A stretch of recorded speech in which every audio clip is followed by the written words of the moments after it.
आज मु गोटे नुआ रेसिपी नहीं आसी जहाँ स्वादरे धमाकेदार व शरीर पाई बहुत प्रतिकारक। आपण जानती कि सजना साग को ओडिशार सुपर फूड बोली कहा जाए। सजना साग को एइथिपाई सुपर फूड कहा जाए कारण यह आम शरीर को कैल्शियम आयरन बा विटामिन रो भंडार प्रदान करे। तेबे चलंतु आज आम सजना सागरु बनैबा सहज एवं स्वादिष्ट सजना साग बरा। नमस्कार, जूलियस किचन डायरी को आपण को बहुत बहुत स्वागत। यही सजना साग बरा बनैबा पई आमको जहाँ दरकार सेगुड़िक होउची मु एठी 3 ରୁ 4 कप फ्रेश सजना साग नेछि, 2टी कंचा कदली नेछि, आपण चाहिले आलू नै परिबे, किछि रसुण, अदा एवं लंका, हाफ कप स्वीट कॉर्न,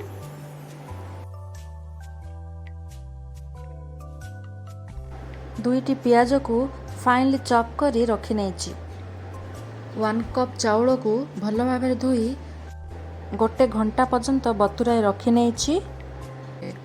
आपण चाहिले चाउल चूना भी नहीं पारिबे। प्रथमे कंचा कदली को भल भाव धोई दे 5 ରୁ 7 मिनिट पर्यंत सिझाई नियंतु।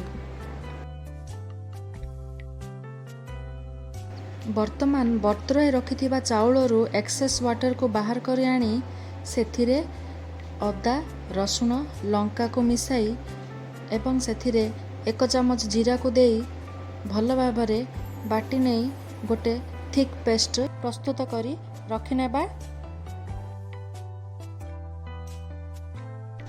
एठी आम मसाला पेस्ट रेडी हो सारी। वर्तमान कंचा कदली सिझी गलानी, ताकू गोटे प्लेट रे बाहर करी आनिबा।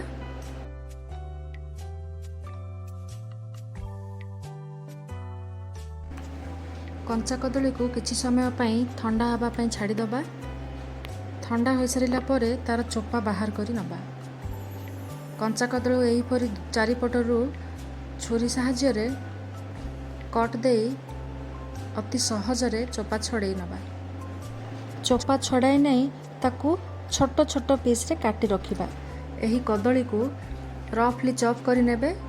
रफली चॉप करिबा द्वारा कदलीर स्वाद आहुरी बढ़ी जाए।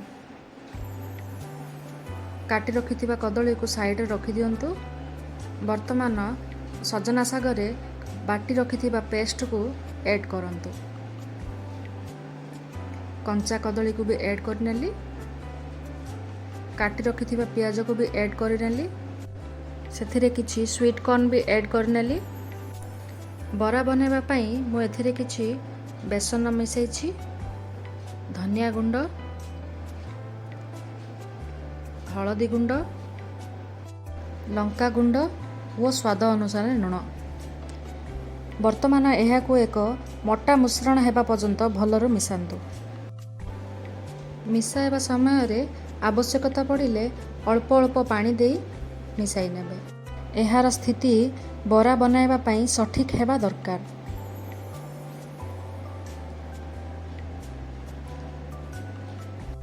बरार मिश्रण प्रस्तुत हो सारी। सेथिरु अल्प किछि नहीं हाथ रे फ्लैट करी बरा शेप रो करि दियंतु। एबे एक पैन रे तेल को भल भाव रे गरम करंतु।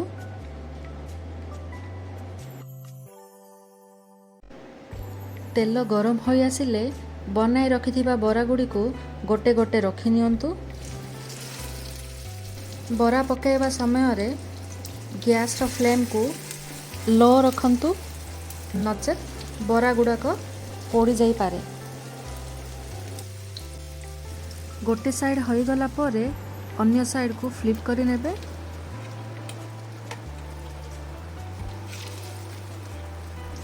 बरा गुड़िक गोल्डन ब्राउन हैला पर्यंत दुई साइड को भल भावरे कुरकुरा हेबा पर्यंत भाजी नियंतु।